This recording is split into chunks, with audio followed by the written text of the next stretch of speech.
Mohammed Usman Rana, welcome to the Scandinavian Herland Report. You are a Norwegian Muslim author and commentator, and you work for different Scandinavian newspapers, writing for them on issues such as religious faith.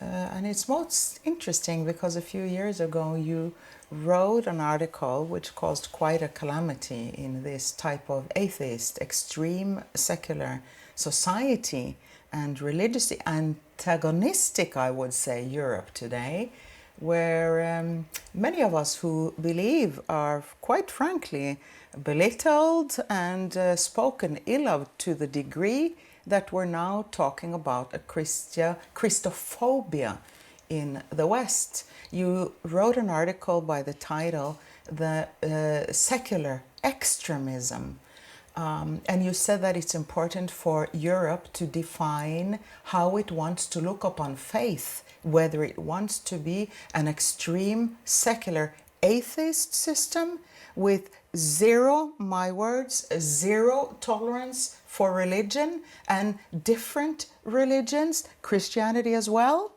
or if we want to be a moderate secular state which respect religious freedom. What did you aim at? My aim with this op-ed article was to criticize the development in Western Europe, which tries to kind of define secularism as atheism, because the way I see secularism, and also historically, the term implies that people should be allowed to choose what they want to believe in, or if they don't want to believe. And I'm a more supporter of an American type of secularism, which allows different religious expressions in society, whereas the French secularism, or laïcité, aims at removing religious expressions from public life. And my hope is that Europe chooses this moderate or American type of secularism, which also includes religious people, as Thomas Jefferson and Benjamin Franklin also said. Isn't it a fact, though, or doesn't it, hasn't it become quite apparent that Europe is not choosing that? I mean, we have a strict elitist, anti-religious and much anti-Christian media structures. Today, I would say, when you read the newspapers in pretty much all over Europe, and maybe especially in the Scandinavian countries, you see how journalists frankly laugh at and scorn those who have a religious faith. Here in Norway, we have a minister, Sylvi Listhaug, who went with her cross, and openly showed a religious symbol, and she was scorned and belittled. I don't know what they did. I mean, there's just such a stigma around being a religious person these days, and an antagonistic, negative attitude towards Christians, which I find strange, because it was precisely the Christian ideals, such as equality, the equality between the genders, the respect for differences, ethnic differences. That's precisely a Christian value. So they seem to scorn precisely those values that once made the West such a great place to be. And religious freedom is really such a main pillar in society. And today we see Christian leaders in Europe going against religious freedom when it comes to Muslims, for example, as we've seen in the Charlie Hebdo and those cases. I find that very, very strange. I think there are many double standards in Europe today. On the one hand, some people are arguing for total freedom of expression, right? On the other hand, those same people want to ban different religious practices, especially if they are Islamic, like the ban against minarets in Switzerland, the ban against headscarves, and sadly enough, and if they're Christian, it's equally, maybe worse. Definitely, and sometimes it's sad to see that some Christians on the right side of the political spectrum are actually supporting those bans because those bans are aimed at the Muslims. So I think we should unite as religious allies, not to define how other people want to lead their life, but rather that everyone should allow to choose if they want to believe, if they want to be religious, if they want to give their children religious upbringing. I think that we should fight for, and also I think we should collaborate when it comes to conservative good values, social conservative values. Let me give you one example. We have many youngsters now listening to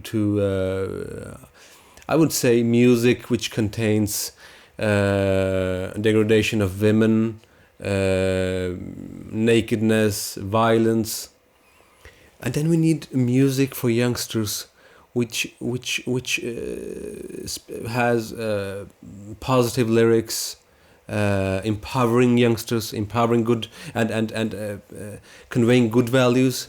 And we have some examples like Carpe Diem in Norway, which consists of one religious Hindu Norwegian and one religious Muslim Norwegian, and their lyrics are normally very peaceful, and they normally don't use bad language.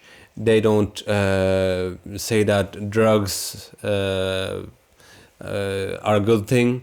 So I think we need to join forces and fight for good values.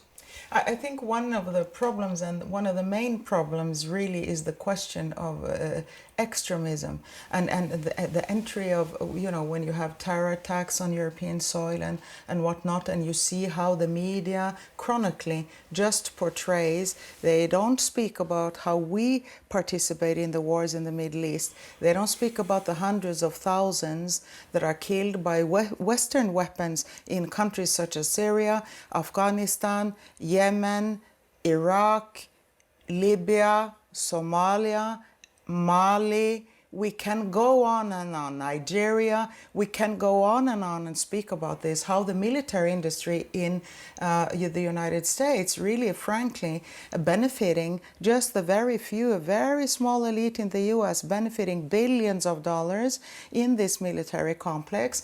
There's somehow in the media, they don't show us that. They only show us when there's terror attacks on European soil, and portraying it as though every Muslim is a terrorist. And I think this is a big mistake, because I live in the Middle East and I speak to the different groups there.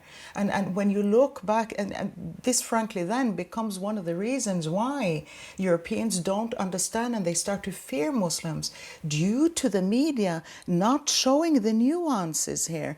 And as I said, I live in the Middle East. I see how there's such a really pressure on the Muslims, and so many say that in the 80s, this type of extremism flowing from parts of Saudi Arabia, the Muslim Brotherhood, different groups there, started to flow into Syria, it started to flow into Iraq, and brought with it some of the venom that has created a situation where Muslims now kill Muslims, where you have a situation where suicide bombers, even the Quran says that, you're not allowed to take your own life. Still, some have turned it into, something else. So I think this is one of the reasons why the Christians in Europe fear their Muslim brothers. And also, obviously, because the Muslim groups come from another culture, and we're not used to people with black hair, especially here in Scandinavia. So we think that black hair means that person gotta be dangerous. And we think that since I'm white, blonde, I'm what's good in the world. And this kind of caricature of real life then permeates some of the racial divisiveness we see in Europe, and it hinders the Christian to join forces with his Muslim brother and pray together and stand up together against this illiberal atheism that is engulfing and persecuting us both. I really understand that fear. Some have when they see Muslims committing terrorist attacks different places in the world. But I think we have to remember that the primary victims of Muslim terrorists are actually Muslims themselves. They are killing mostly Muslims. And secondly, I think we shouldn't forget that being a practicing Muslim is not the same thing as being a Muslim radical. Like if you see a Muslim praying, having a beard, or a Muslim woman wearing a hijab or a headscarf, they're not radicals. They're just practicing their faith in a very ordinary way. Let's not forget that all pictures of Virgin Mary she's wearing a hijab, right? In Christian churches, right? So I think we share a lot, and I don't want to ignore the rise of Muslim extremism because it's a fact. But let us also remember that historically, Islam has been a part of Europe, and it used to be a source of peace, like in Andalus, in Spain and Portugal today. Many Jews emigrated to this Muslim place because they were being persecuted by Christian Europeans, and also the Ottoman Empire, which included many Jews in its society. Today, I think the Christians are treated very badly in the Middle East, and I'm very happy that Muslim scholars have gathered and condemned this very poor treatment of Christians, and I'm very happy that they met at in Marrakesh last year. Great scholars of Islam like Sheikh Hamza Yusuf, Sheikh Muhammad Al Yaqoubi, Sheikh Abdullah bin Baya, they gathered and authorized this Marrakesh Declaration, which says that religious minorities in Muslim countries have to be treated better, in accordance with what the Prophet did when he emigrated to Medina and introduced the Medina Constitution as the leader of that state, allowing different groups to practice their own faith, and they had one common military. So I think we should revive the Islamic traditions and continue to condemn radical extremists, but I think we also need the help of the Christians, and that the Christians understand that we are religious people like you. We want to be spiritual. Spirituality is the core of Islam. I mean, meeting God, meeting Allah when we are praying, and also cleansing our hearts, right? That's the very core of Islam, being good to other people, not being arrogant. What I find, some of the ideals I have found in I grew up in a Muslim community, you may say, in Africa, or with Muslim people around, and my parents had good Muslim friends and everything, so I was used to Islam before I moved to Europe. So I've never had the fear of Muslims that many have here, and the distance to the Muslim community has always been a question for me. Why are everybody afraid of Muslims? And I think also partly one of the reasons why this has happened and that distance stems from the fact that the Muslim communities that have emigrated to here come from other cultures. And the culture, I mean, we're not used to garlic, I mean, we're just not used to garam masala, yeah? We're not used to smelling these smells, and we're not used to all the gold and the whatnot. So it's a different culture, and due to that, there has been some distance. But I think that it's necessary today for Christian groups in Europe to be able to look closely at their own faith, because when we look to Jesus Christ and we look to his teaching, we have to acknowledge that our best friend is not the atheists. And the type of illiberal authoritarianism we see being infused in the elites in Europe today, and the lack of respect for believers, this is not the type of group we should join.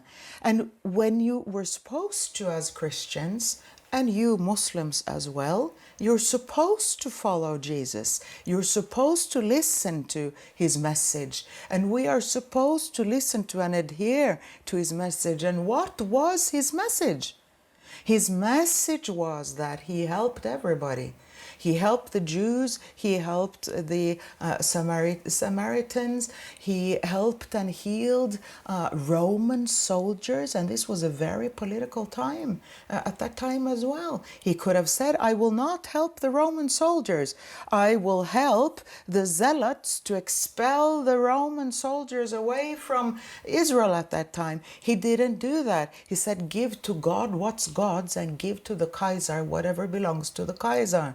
So he put himself aside from the political system, and he said his main word was, you shall love thy God with all thy heart, and you shall love your neighbor, your fellow man. So I would urge Christians all over Europe, because we are persecuted like you are persecuted, and you are misunderstood like we are misunderstood. And somebody, I do believe, are doing this on purpose. I'm not talking about the extremist element, because there's so much politics and geopolitics into that. Many of them, these jihadist groups, are funded from the US. Let's not get into all of that. But I'm talking about a genuine religious person, whether he's a Muslim or he's a Christian or whatever religion he is. We are all brothers, even with our brother the atheist. But we should not allow Europe to be reduced to a place where Christians and Muslims are persecuted and not wanted due to their belief in the spiritual realm and in God. I agree fully, and I really think that we are natural allies when it comes to that, and not just fighting for our rights to believe, but I really believe, like also the German philosopher Jürgen Habermas has said, that religious people might have some very good ideas on how the modern European societies should be. So I think we may introduce our good ideas, like being nice to elders, being nice to your neighbor, which is a very core principle of Christianity and Islam and Judaism. And the respect for the family. Absolutely, and search for purity. Absolutely, and a moral life. Definitely, and all these ideas, I think we should reintroduce them back into European society, which is increasingly becoming colder, where there's more hedonism. So I think we should speak to each other and try to unite in order to fight for these good values, because it worries me that there are many divisions between Christians and Muslims, but one positive project is the Marrakesh Declaration, which I mentioned, about Christian and other minorities in the Muslim countries, and also the Pope has been very clear on Muslim rights. And when we look to Russia, for example, you see a society there. I mean, that's a country with a very clear Orthodox, Christian Orthodox identity. They're very clear on it. But at the same time, Russia is also a country with very many Muslims living there. And you see how President Putin both visits the Muslim communities, and he also visits and the churches all the time. And you don't see the same kind of divisiveness in Russia as you do see in Europe. So I would argue that there's something we're doing very, very wrong in Europe. And today, the divisions, as we see even here in Norway, with the Muslim groups like really retracting into their own kind of ghettos in a sense. And then you have the ethnic Europeans retracting into their kind of ghettos. And about this, many have spoken, of the danger of ethnic clashes, real ethnic clashes on European soil. And we do not want that. But I do believe also that in the European identity there is a tendency towards the Nazi ideology, actually, that you look at ethnicities and you pick one ethnicity or one people from a certain religious background, and you put all your anger and hatred on that group. We've seen that in Europe for generations, actually, and it's something that I've lived in South America. You see, it's completely different. So I think Europeans, and I would address it to the Christians, should think closely of the example of Jesus Christ and Muslims as well, in order for us to avoid the mistake of thinking that evil and good can be defined according to ethnic origin. Life is not this way, that whatever is evil has to be the Muslim and whatever is good has to be us, because as you addressed too, there's a hedonism, there's a nihilism, there's an emptiness and a spiritual search for the meaning of life in many empty Europeans today, that needs to be filled with a healthy spiritualism. So that should be our goal. And on that note, I would like to thank you very much, Mohammed Usman Rana. Thanks for having me.